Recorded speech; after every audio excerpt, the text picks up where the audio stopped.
ver si los podemos pasar.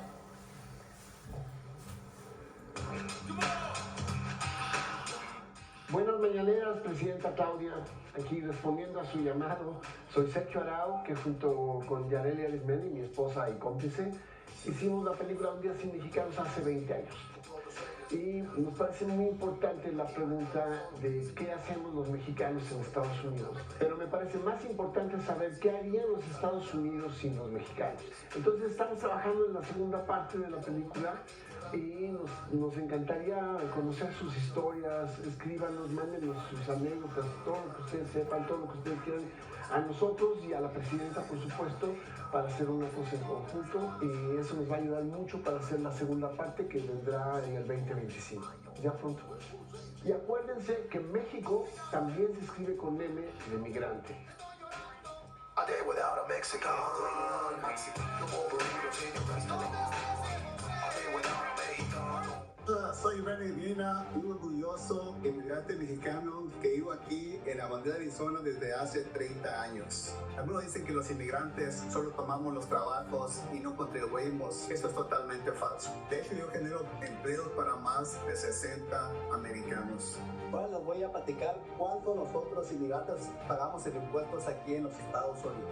En 2022, los migrantes contribuimos con 96.700 millones de dólares en impuestos federales, estatales y locales. En ese mismo año, se estima que el número de personas mexicanas en Estados Unidos fue de 5 millones, 45% del total. Lo anterior implica que las personas migrantes mexicanas contribuimos con cerca de 43.500 millones de dólares al gobierno de los Estados Unidos. Ahora ya lo saben, las y los inmigrantes mexicanos trabajamos muy duro y también pagamos lo justo para apoyar la economía de los Estados Unidos. Mi nombre es Heriberto Berreta, originario de Guatemala, Michoacán, y quiero mandarle un saludo desde aquí, desde mi fábrica de paletas del estado de Washington, aquí para que vea nuestra presidenta, Claudia Sheinbaum, que desde aquí la estamos apoyando, para que vea que nosotros los mexicanos venimos a trabajar duro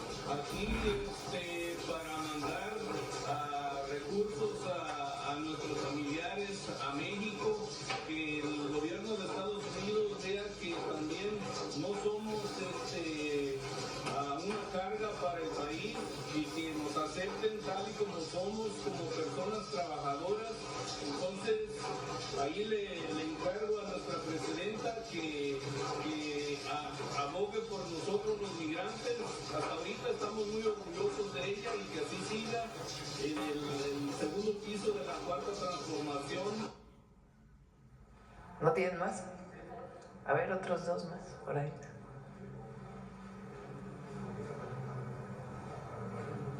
¿Sí los tienen? Desde Denver, Colorado, felicidades a todos los inmigrantes del mundo en el Día Internacional del Inmigrante. Buenos días a todos los mexicanos y mexicanas, donde quiera que se encuentren. Buenos días, Presidenta Claudia Sheinbaum. Saludos desde San José, California. Hola paisanos, les mando un fuerte abrazo desde San Antonio, Texas. Muchas felicidades en su día. Somos la salsa que le damos el sabor a la economía de Estados Unidos. ¡Viva México desde Taft, California! Doctora Claudia Sheinbaum, un orgullo tenerla como nuestra primera mujer presidenta de México. Confiamos en ustedes. Un abrazo desde Denver, Colorado. Hola, somos las Team, Eli y Maggie. Desde Santa Mónica, California. Le mandamos un fuerte abrazo desde Canadá y que viva México. Presidenta Claudia, le mando un abrazo desde Francia. Aquí pasamos mucho frío, pero nos cobijamos con el amor del pueblo de México que no tiene fronteras. Desde el área de la Bahía de San Francisco le mando un caluroso saludo. Aquí como en toda la Unión Americana habemos millones que la apoyamos. Claudia, desde Minnesota, aquí en Estados Unidos, queremos mandarte todo nuestro apoyo. Contamos con el pueblo de México y que viva México. Mandamos un gran abrazo desde Barcelona. Desde el río San Logan, en Montreal. Doctora, desde Hawái, los mexicanos te apoyamos. Desde Madrid, todo el apoyo desde Francia. Su servidora Stephanie Fernández le manda un abrazo con mucho cariño desde el Círculo Polar Ártico Noruega. Porque amamos a México, aún estando lejos. Desde Luxemburgo, Desde Ljubljana, Eslovenia. Desde Zurich, Suiza. Desde Denver, Colorado. Saludos desde la ciudad de La Villa. Desde Santa Ana, California. Que vivan los y las migrantes. ¡Viva México! Siempre vamos a apoyar a nuestros hermanos y hermanas migrantes. Adelante. Aquí, en medio. Adelante, vamos primero en las filas de adelante y si nos da tiempo vamos atrás. Hola Presidenta, gracias. Karen Ballesteros de Canal 11. Primero preguntar sobre el tema, sobre esta aplicación del botón de alerta que presentaba el canciller. Si nos puede detallar cómo va a funcionar exactamente, quién la está desarrollando, cuándo empezaría a funcionar y si es similar a la aplicación que se tiene ahora en la Ciudad de México.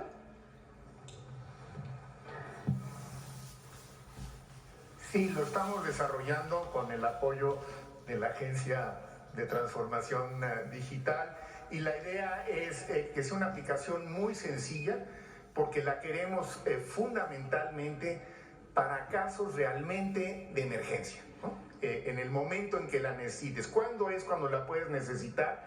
Pues cuando te sientas que estás frente a una detención inminente y lo único que hace, que es importantísimo en el proceso, primero, avisarle al consulado para que el consulado tenga notificación y se pueda movilizar al más cercano en el que te encuentres.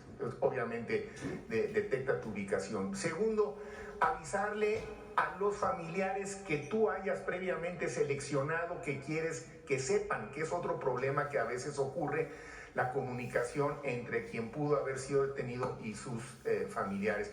Y tercero, notificar directamente a la Cancillería. Entonces, es relativamente sencillo, tiene únicamente esas tres funciones. Les decía yo que algunos abogados que nos están auxiliando de las asesorías que se han contratado en Dallas, Texas, tienen un procedimiento muy similar que lo han estado utilizando con buen éxito, o sea, funciona. Lo más importante, si alguien por alguna razón llega a ser detenido, independientemente de su estatus migratorio, es que el consulado debe estar informado. Por ley lo tendría que hacer la agencia que ejecutó la detención. En general, hasta ahora se ha estado haciendo. Esos son los reportes que tenemos. Pero de cualquier forma, esto es lo que garantiza que el consulado esté enterado y podamos tener una reacción rápida. ¿Y para cuándo se tendría? 6 Bueno, de ¿se tiene enero. una fecha estimada? ¿6 de enero? En enero. Ok, muchas gracias. En otro tema, Presidenta, bueno, igual sobre migración, ayer se reunió la secretaria de Gobernación, Rosa Isela, con Sergio Céspedes, el próximo titular del Instituto Nacional de Migración, saber sobre qué giró esta reunión, cuáles son las prioridades que usted le daría, ¿no? O las instrucciones que usted le daría al próximo titular sobre las acciones prioritarias desde el Instituto Nacional de Migración y cuándo él tomaría ya el cargo oficialmente. Sí, va a haber un periodo de transición. Es un tema obviamente delicado y entonces va a haber un periodo de transición entre Francisco y Sergio Salomón. Y además vamos a hacer algunas modificaciones al Instituto Nacional de Migración que permita convertirlo realmente más bien en un instituto de apoyo a la movilidad humana. El instituto tiene distintas funciones, desde la función de recibir a nacionales y extranjeros en los aeropuertos, en lugares, autobuses, etcétera, en donde hay estaciones de migración, hasta pues la parte de, digamos, control de migración en el sur del país y varias funciones que tiene el instituto. Entonces queremos hacer una transformación profunda del instituto y mientras tanto pues va a haber un periodo de transición y ya lo estaremos informando. Y quien está encargada pues es la secretaria de Gobernación con el apoyo de Relaciones Exteriores. Ayer también se daba a conocer este anuncio por parte del llamado SAR de la frontera, que indicaba que a partir de la entrada de Donald Trump al gobierno de Estados Unidos se comenzaría con esta detención de familias migrantes. Incluso mencionó que no importaba si había niñas, niños que habían nacido en Estados Unidos. también que comenzaría, ¿no?, a detenerlos, a ponerlos en estos centros de detención que pues se habían erradicado con el gobierno de Joe Biden. Saber cuál es su postura, la postura del gobierno, el llamado que hace sobre todo para la protección de las infancias migrantes. Lo primero es que las y los mexicanos que trabajan en Estados Unidos cumplen una función muy importante. Para la economía de México sí, con las remesas que envían y el apoyo que envían a sus familias, que es un apoyo al país, pero también cumplen una función muy importante para la economía de los Estados Unidos. Y por eso la información que hemos estado dando y que vamos a seguir dando. Y es una información que hemos dado al gobierno de los Estados Unidos en este momento con la administración Biden y que vamos a seguir insistiendo con la administración del presidente Trump. Segundo, pues darle la protección a las y los mexicanos que están en Estados Unidos, y por eso lo que presenta hoy el canciller, que sepan que tienen derechos, que no se puede deportar a una persona tomándola y llevándola a la frontera, sino que tiene que seguirse una serie de procedimientos legales, que son procedimientos en Estados Unidos. Entonces, estamos haciendo esta campaña en Estados Unidos a través de los consulados para que las y los mexicanos sepan cuáles son sus derechos y en caso de alguna detención, pues que puedan llamar al consulado para que reciban todo el apoyo jurídico y legal. Entonces, es esta visión que tenemos de apoyo a las y los mexicanos en Estados Unidos, de conocimiento de lo que aportan las y los mexicanos en nuestro vecino país, y al mismo tiempo pues todo el apoyo que tenemos que dar en caso de que se dé una situación de deportaciones a las familias mexicanas, todo el apoyo legal, y también en México, cuando lleguen a México, que sean recibidos bien, con una bienvenida.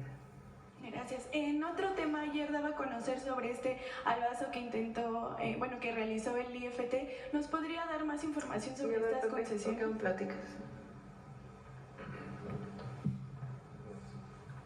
Con su permiso.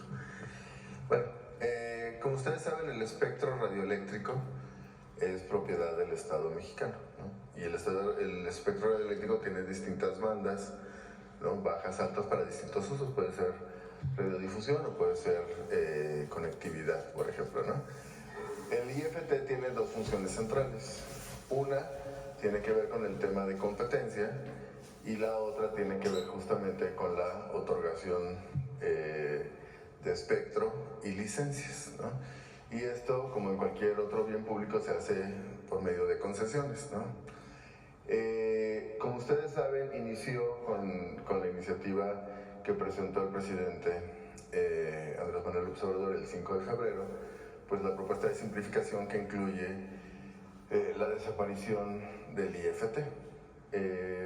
Y este es un trayecto pues, que se han dado desde febrero, y justamente un día antes de que se publicara en el Diario Oficial de la Federación lo que el Congreso mexicano aprobó, pues se hace pública inicia, digamos, el proceso ya público de la licitación de más de 2.400 cachitos y cachotes de espectro, ¿no? Algunos son cachitos porque son espectros locales, por ejemplo, para radios comunitarias, y algunos son muy grandes, como la de 600 MHz, que permitiría a un proveedor de telefonía celular proveer o crecer los servicios de 5G, ¿no?, que es parecida a la de 700 que tiene Altán, por ejemplo, que usa Altán. Entonces, nosotros creemos tres cosas de manera importante. Uno, creemos que el proceso de licitación de ocurra con la configuración final que tendrá el regulador de telecomunicaciones, ¿no? No es apegado a lo que llaman en inglés due diligence o diligencia apropiada, que si hay una institución que se está reconfigurando, que entre sus atribuciones está la de otorgar concesiones de espectro, pues esto ocurra mientras justamente está modificándose, ¿no? Esto da certeza jurídica tanto al Estado mexicano como a quienes adquieran concesiones de espectro. Segundo, creemos que la licitación como está planteada pues no cumple a cabalidad con algunos objetivos de cobertura social, ¿no? Y esto es importante porque es parte del mandato que tiene el propio IFT y que está en la ley y en la Constitución, que el tema de cobertura en general, ¿no? Pero sobre todo cobertura social para extractos de menores ingresos o áreas remotas en donde no hay infraestructura. Y tercero, pues el tema del cobro de espectro, que es parte del aprovechamiento que tiene que tener el gobierno mexicano. Entonces, nosotros creemos que el Pleno... en primer lugar, la posición del gobierno de la presidenta, y que evidentemente compartimos nosotros, es que esta licitación se frene, ¿no? En segundo lugar, esto tiene que aprobarse y nosotros creemos que así va a ser en los siguientes días por los comisionados del IFT que frenen esta licitación. Y en tercer lugar, hay una estrategia junto con la consejera jurídica, Ernestina Godoy, pues para justamente garantizar que en la siguiente semana y media, 2, esto quede frenado y en su caso se vuelva a iniciar el proceso una vez que esté configurado el nuevo regulador de Telecom y el nuevo regulador de competencia, ya como está establecido en la reforma del 28 constitucional. No se van a entregar. No. O sea, lo que dice el decreto que salió publicado en el Diario Oficial de la Federación es que tienen que extinguirse, tiene que haber un decreto de extinción de estos organismos que sale ya en estos días.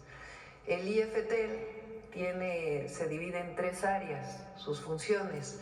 Una va a la agencia digital, otra un organismo que se va a crear en donde van a estar juntos una parte de las funciones del IFT y la COFESE.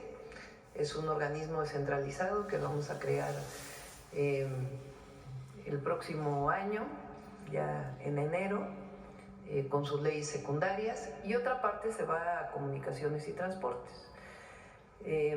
Quisieron dar un albazo,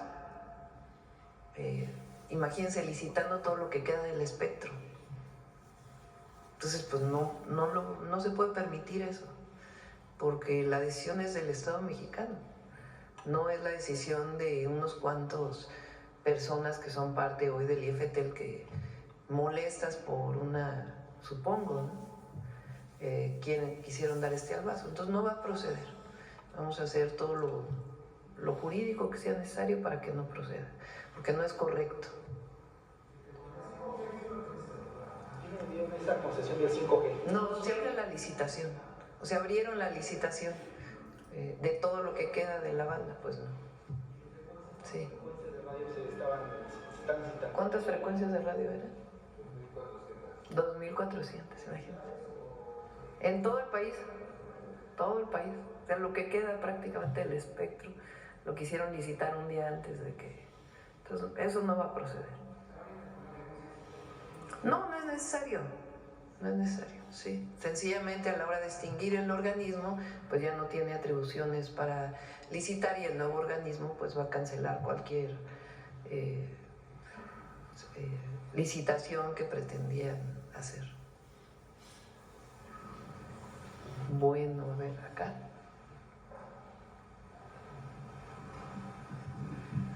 Hola, Presidenta, buenos días. César Huerta, de la revista Polemón. La primera que quiero hacer la pregunta es sobre lo que veíamos de Arau, del Día Sin Mexicanos. Me llamó mucho la atención que vaya a ser esta segunda parte y va relacionada con que en la mala noticia de que deportaran a mexicanos, ¿usted tiene pensado un programa que pudiera incorporar a estos mexicanos a la economía, pues, de México, a que aportaran al PIB, considerando que, como lo muestra la película de Un Día Sin Mexicanos, pues los mexicanos son muy trabajadores y son muy calificados, e incluso aquí nos llegó a decir muchas veces el presidente López Obrador que se llevaban a soldar a muchos mexicanos, a hacer muchos trabajos que en realidad en Estados Unidos ya no había quien los pudiera hacer como además en la película. Mejores. Exacto. Los trabajadores del campo, de las fábricas, de la construcción. Vean ustedes todo lo que han aportado, y además tienen pequeñas empresas o grandes empresas, incluso en Estados Unidos. Entonces, primero, que reciban todo el apoyo del gobierno de México a través de los consulados y que sepan cuáles son sus derechos. Segundo, pues lo que hagamos de política exterior de alto nivel, en su momento con ya la administración del presidente Trump. Y tercero, a todos aquellos que lleguen a nuestro país, siempre se les va a recibir y se les va a dar los apoyos sociales, los programas de bienestar y también todo el apoyo que requieran, que en su momento ya lo estaremos informando. Y Un Día Sin Mexicanos pasa por Canal 11, no lo había anunciado. Pasó el 25. Bueno, a ver si la pueden volver a pasar. No la anunciamos. Y en efecto, Sergio Arau con su compañera van a hacer la segunda parte. Es una película muy buena porque muestra qué pasaría si dejaron de trabajar los mexicanos que viven en Estados Unidos un día. Entonces tiene alguna parte pues más en una sátira, digamos, pero muestra de fondo lo que significan las y los mexicanos en Estados Unidos. Sí.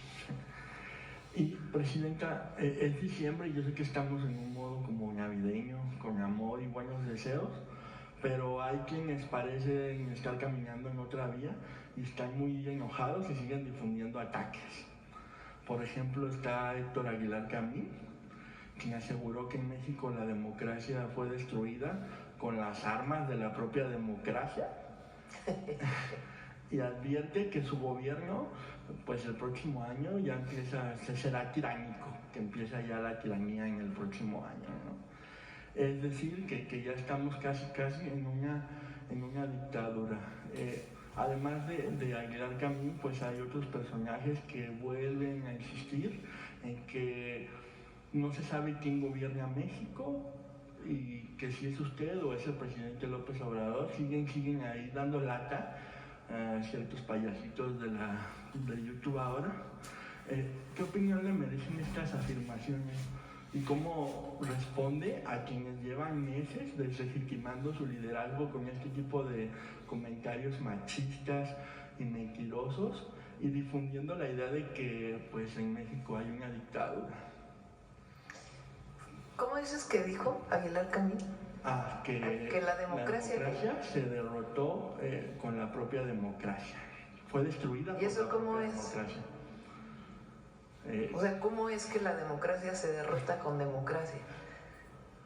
¿Y eso es autoritarismo? Ajá. No, pues. Y además lo dicen como en una cadena de radio que se escucha por todos lados. Están muy molestos por varias razones. Una, porque se acabaron los recursos públicos para su beneficio. Ese es lo que más molestos lo tiene. Aquí el presidente, no los traemos hoy, pero a ver si un día lo recordamos. El apapacho de Salinas de Gortari, Aguilar Camín, que como no terminaba el trabajo que se le había encargado, pues seguía pidiendo más y más y más. De Salinas de Gortari, quien llegó a la presidencia con un fraude electoral, no precisamente con democracia. Muchos intelectuales como él y otros decidieron acercarse en aquel momento a Salinas de Gortari. Yo recuerdo en el 88, después del fraude electoral contra el ingeniero Cuauhtémoc Cárdenas, que en aquel entonces se formaba, se estaban uniendo las fuerzas, porque hubo muchas fuerzas de muchos lugares que apoyaron en su momento al ingeniero Cárdenas. Nosotros, digo nosotros porque éramos una generación, pues desde la universidad, después del movimiento del CEU, muchos de nosotros decidimos apoyar al ingeniero Cárdenas. Y así como había movimientos sociales, igual partidos políticos, dirigentes políticos, sea de movimientos sociales o de partidos políticos, decidieron apoyarlo, pero sobre todo lo apoyó el pueblo de México en un momento muy trascendente del país. Viene el fraude electoral y la imposición de Salinas de Gortari, y este grupo de intelectuales saca un desplegado mientras estaban las movilizaciones contra el fraude. diciendo que en realidad no había habido un fraude electoral y que pues prácticamente ya se habían acercado al poder en aquel desplegado. A ver si en algún momento lo podemos encontrar, aquel desplegado. Vamos a buscarlo. Un desplegado que sale en el 88, principios, yo creo que en el 88. Y son todos estos intelectuales que el presidente llamaba intelectuales orgánicos al poder de entonces, que se acercan, y se acercan principalmente vinculados con recursos económicos. Los cooptaron, digamos. Cuando en el 18 llega el presidente López Obrador, pues a lo mejor tenían alguna esperanza de que siguiera ese flujo de recursos, pero no. Entonces se enojan muchísimo. Y lo que les ha ido pasando es que su enojo como que les pone un velo que evita que hagan un análisis de lo que realmente está pasando en el país. Y es un apoyo popular muy grande a la Cuarta Transformación, por la revolución de las conciencias, pero también porque ha dado resultados para el beneficio de quien menos tiene, pero para el beneficio de todos. Ayer estaba viendo, por ahí sale una gráfica de las reservas del Banco de México, histórico, récord. Es decir, la economía está sólida. También salió recién la inflación, que bajó todavía más la inflación. Y no digamos pues lo que significa la inversión extranjera directa, la mejora en salarios, la disminución de la pobreza, de las desigualdades. Entonces este grupo, y particularmente estos comentócratas, no entienden lo que está pasando en el país y dicen cosas tan absurdas como eso de que el autorismo llega a través de la democracia. ¿Cómo? Entonces, lo que hay es un gobierno del pueblo, por el pueblo y para el pueblo, y va a seguir habiendo, porque no nos vamos a alejar del pueblo de México. Entonces, si en el 18 tenían esperanzas de recibir algún apoyo económico, pues en el 24 a lo mejor también tenían un poquito de esperanza de que las cosas cambiaran. Pero si nosotros venimos luchando en este movimiento desde hace años, ¿cómo nos vamos a traicionar a nosotros mismos? Entonces esta idea de que gobierna López Obrador desde Palenque, pues la verdad es que ¿a quién le importa? Que lo sigan creyendo ellos, ¿no? La verdad. O sea, que sigan haciéndose las ideas que quieran hacerse. La gente sabe que hay un gobierno que responde al pueblo de México, que responde a los principios de la Cuarta Transformación, que responde a los principios del humanismo mexicano, de la economía moral, y que no nos vamos a traicionar ni a nosotros mismos ni al pueblo de México. Entonces cualquiera que creyera que no iba a haber reforma al Poder Judicial, que no íbamos a aprobar los programas de bienestar, que no íbamos a desaparecer los organismos autónomos, que no representaron lo que supuestamente iban a representar, que era el combate a los monopolios, sino sencillamente actuaron en contra de las empresas públicas y al mismo tiempo hicieron un dispendio de recursos que todos conocemos,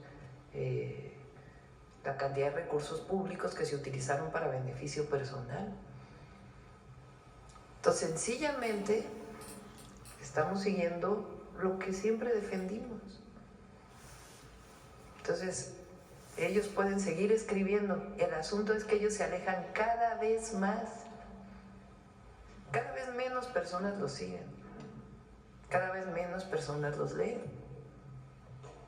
Pero bueno, hay democracia, ¿no? Porque siguen escribiendo lo que ellos decidan y va a seguir habiendo, porque hay libertad de expresión, libertad de reunión, libertad de manifestación, y la democracia la entendemos como el gobierno del pueblo, por el pueblo y para el pueblo. Muchas gracias, Presidenta. Y hablando de estas buenas noticias, como lo que nos mostró ahora con la gráfica de las reservas, en términos económicos, pues México también cerró con cifras récord en inversión extranjera y en empleo. O sea, en empleo hay muy poco. Empleo récord, inversión extranjera directa récord, reservas del Banco de México récord, inflación bajando. ¿Qué estrategias tiene planeadas para impulsar este crecimiento como ese buen deseo del 2025? ¿Qué han pensado para que se mantenga también este ritmo y que pues... El 16, si mal no me equivoco, bueno, en la tercera semana de enero, considerando la primera semana como el fin de diciembre y el principio de enero, vamos a presentar lo que llamamos el Plan México, del que hemos hablado aquí en la mañanera. Vamos a tener una reunión con el Consejo de Empresarios que presentamos aquí, empresarias.